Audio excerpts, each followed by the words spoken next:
Pues Ángela, es que Beijing está desplegando un plan piloto que permite a las compañías de seguros invertir en los mercados de valores, además de un plan que ya está aprobado de una inversión de 8.300 millones de dólares en fondos de seguro a largo plazo en el mercado de valores.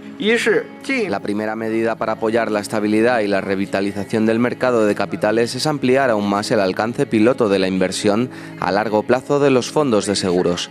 Como próximo paso, la Comisión Reguladora de Valores de China continuará promoviendo la función del mercado de capitales y al tiempo que fortalece la supervisión, también se esforzará por transmitir la temperatura de la supervisión y hacer todo lo posible para ayudar a las empresas afectadas a hacer frente al impacto de los aranceles estadounidenses. Comenzamos nuestro recorrido en China, donde las autoridades están acelerando maniobras estratégicas para proteger su economía frente al renovado embate arancelario impulsado por Donald Trump. En Beijing, el gobierno no se queda de brazos cruzados. Frente a la escalada de tensiones comerciales, ha puesto en marcha un ambicioso plan piloto que busca inyectar confianza y recursos en su debilitado mercado de capitales. Este programa permite por primera vez que las aseguradoras chinas inviertan con mayor libertad en los mercados bursátiles, una medida que no llega sola. Se complementa con una inversión ya aprobada de 8.300 millones de dólares destinada a fondos de seguros a largo plazo, con el objetivo de dar soporte estructural a los valores nacionales. Este anuncio vino directamente de la Administración Nacional de Regulación Financiera, que explicó que se trata de un esfuerzo coordinado para contener la fragilidad del mercado inmobiliario, una de las piezas más delicadas del rompecabezas económico chino, y al mismo tiempo dar oxígeno a los sectores más golpeados por las restricciones comerciales estadounidenses. Uno de los portavoces de la entidad reguladora fue claro: la primera medida para apoyar la revitalización del mercado de capitales es ampliar el alcance piloto de la inversión a largo plazo de los fondos de seguros. Esperamos aprobar próximamente 8.300 millones de dólares adicionales para reforzar el sistema financiero con fondos frescos. A la par, Beijing está revisando sus normas internas. Se prevé una flexibilización en los criterios de solvencia, lo que implica reducir el factor de riesgo de inversión en acciones en un 10%. ¿Qué significa esto? Un incentivo directo para que las compañías aseguradoras incrementen su presencia en los mercados de valores, aliviando el nerviosismo que ha predominado en los últimos meses. Pero eso no es todo. Este miércoles, el Banco Popular de China también entró en escena con una medida contundente. Redujo en 50 puntos básicos el coeficiente de reservas obligatorias de los bancos. Esta acción liberará cerca de 138.500 millones de dólares en liquidez, una cantidad significativa que, según las autoridades, permitirá mantener el flujo de capital interno y evitar una contracción más severa del consumo y la inversión. Desde la capital china, funcionarios aseguraron que estas acciones forman parte de un paquete más amplio y que no dudarán en desplegar nuevas herramientas si el contexto lo exige. Por su parte, la Comisión Reguladora de Valores ha prometido fortalecer la supervisión de los mercados sin sofocar la iniciativa empresarial. Su enfoque se centra en mantener un equilibrio entre el control estatal y la libertad de maniobra para las empresas que están siendo golpeadas por los aranceles. Aseguran que la función del mercado de capitales será crucial en esta nueva etapa de resistencia económica.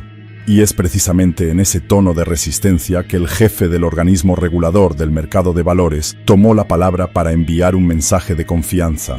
En su intervención del miércoles sostuvo que las empresas chinas, pese a los embates, han demostrado una capacidad de adaptación notable frente a los recientes aumentos arancelarios, que superan ya el 145% en algunos sectores.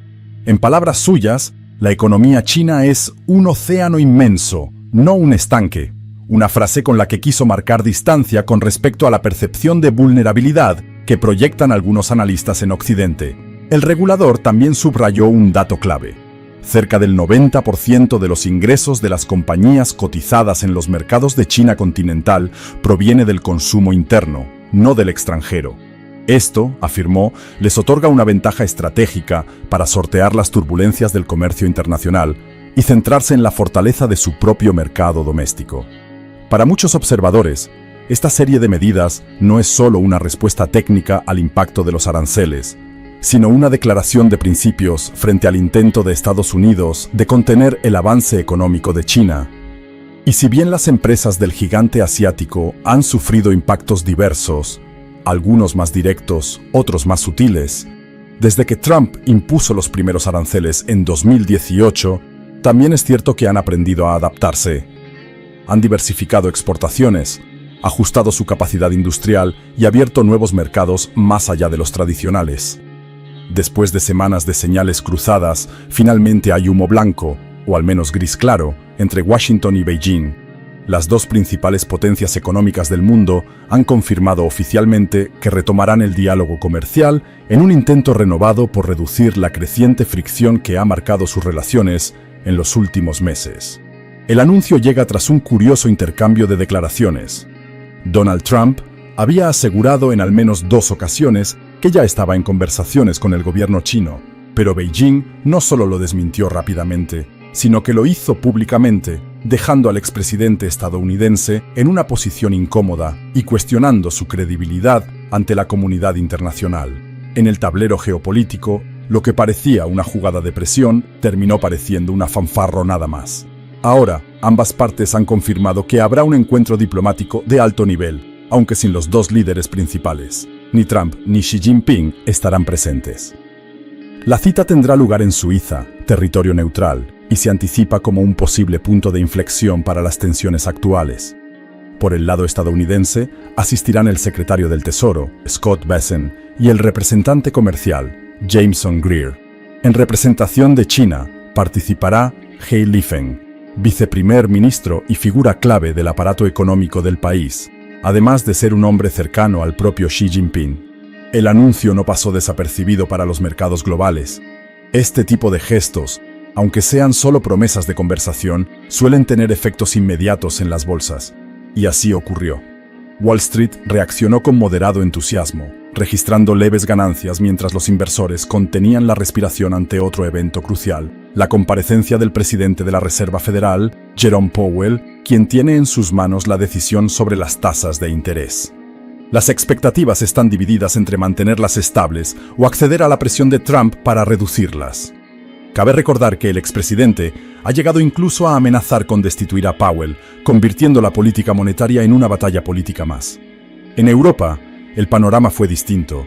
Las principales plazas bursátiles, Frankfurt, París, Madrid y Londres, operaban en terreno negativo, con caídas inferiores al 1%, reflejo de la incertidumbre global y de las tensiones que no se limitan al eje Washington-Beijing. Desde el Reino Unido, el primer ministro Keir Starmer informó que su gobierno está en negociaciones activas con Estados Unidos para lograr una rebaja de los aranceles impuestos al comercio británico. Starmer afirmó que ese objetivo es actualmente la prioridad número 1 de su administración. Pero la disputa global por la influencia comercial no termina en Asia o en Europa. Latinoamérica también entra en escena, con Panamá como epicentro de un nuevo foco de tensión. En las últimas horas, miles de panameños, entre ellos estudiantes, sindicatos, médicos, profesores y trabajadores de la construcción, salieron a las calles en una masiva jornada de protesta. El motivo: rechazar el creciente protagonismo de Estados Unidos en el Canal de Panamá y denunciar lo que consideran una cesión de soberanía nacional. Los manifestantes también expresaron su rechazo a la reapertura de una mina de cobre a cielo abierto, proyecto ya declarado inconstitucional por su alto impacto ambiental, y a una controvertida reforma al sistema de seguridad social que, según denuncian, privatizará las pensiones y pondrá en riesgo el futuro de millones de trabajadores. Uno de los líderes de la movilización lo expresó con claridad. Estamos cansados, nos quieren convertir en una colonia. No queremos más extranjeros tomando decisiones aquí. Este país ya habló.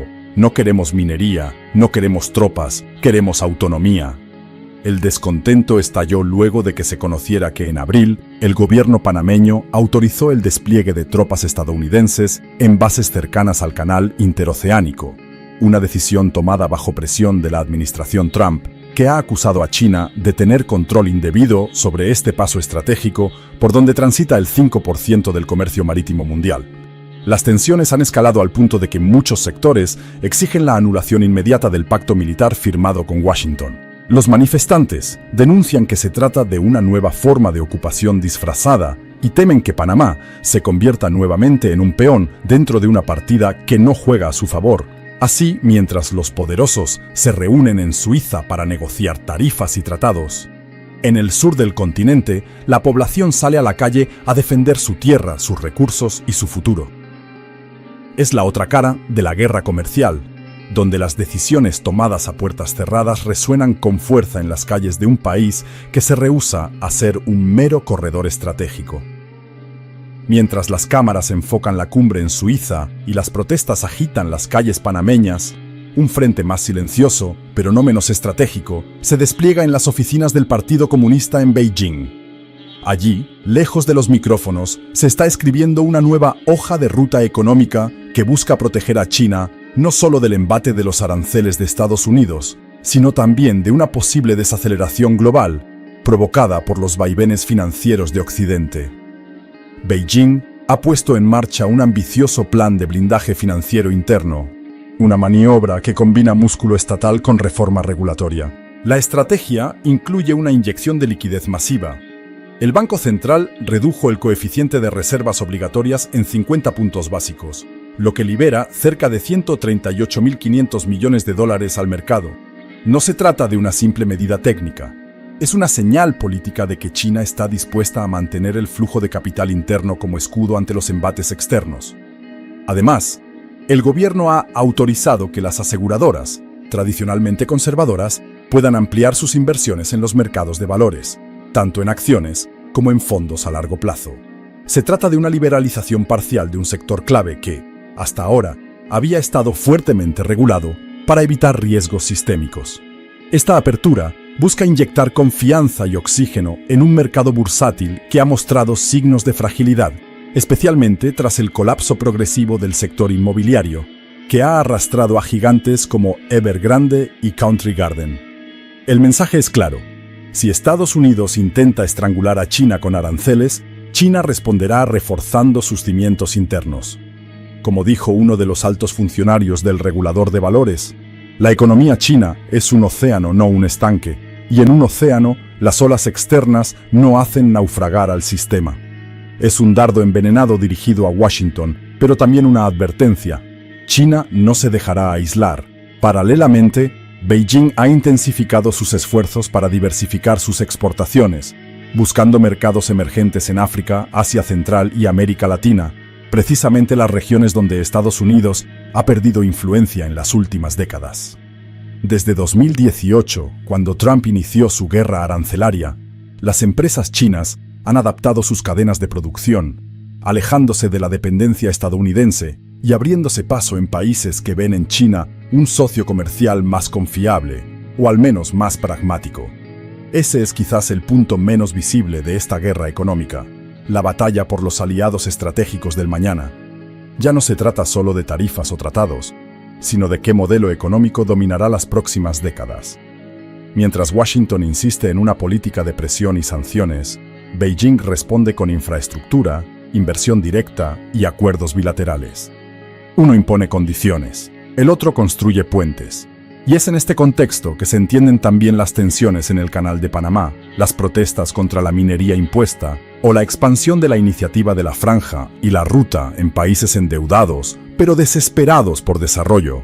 China no solo compite en las cifras del PIB, compite por el relato, por la narrativa de quién ofrece un futuro más viable. A medida que las negociaciones avanzan en Suiza y los mercados reaccionan al compás de declaraciones y rumores, lo que está en juego va más allá de un acuerdo comercial. Se trata del equilibrio global de poder, una lucha silenciosa, tejida en tratados, paquetes de estímulo, movimientos bursátiles y manifestaciones que cruzan continentes. Una guerra sin disparos, pero con consecuencias tan profundas como cualquier conflicto armado. La Unión Europea, tradicionalmente alineada con Washington, observa con creciente incomodidad cómo la guerra económica entre las dos principales potencias del mundo amenaza con arrastrarla a un escenario para el que no está preparada. Bruselas enfrenta una disyuntiva cada vez más evidente: seguir respaldando la estrategia estadounidense basada en presión y aislamiento, o adoptar una posición más pragmática que le permita mantener abiertos los canales con Beijing, un socio comercial vital para países como Alemania, Francia e Italia. En los últimos meses, los principales líderes europeos han incrementado sus contactos con China en busca de acuerdos sectoriales que reduzcan su dependencia de Washington, sobre todo en sectores estratégicos como la energía verde, los microchips y las cadenas de suministro críticas. Sin embargo, este acercamiento no ha sido bien recibido por algunos sectores dentro de la OTAN, que interpretan cualquier gesto hacia Beijing como una fisura en el frente occidental. Pero el pragmatismo económico, en tiempos de inflación y desaceleración, pesa más que la retórica geopolítica. Rusia, por su parte, ha encontrado en esta disputa una oportunidad estratégica que explota con maestría. Mientras Occidente sanciona y China negocia, Moscú se posiciona como un socio silencioso pero útil para Beijing, ofreciendo rutas alternativas para el comercio, cooperación energética y respaldo diplomático en organismos multilaterales. La creciente relación sino-rusa no se limita a la geopolítica, sino que se traduce en acuerdos concretos: oleoductos, comercio en yuanes y apoyo mutuo frente a la presión occidental.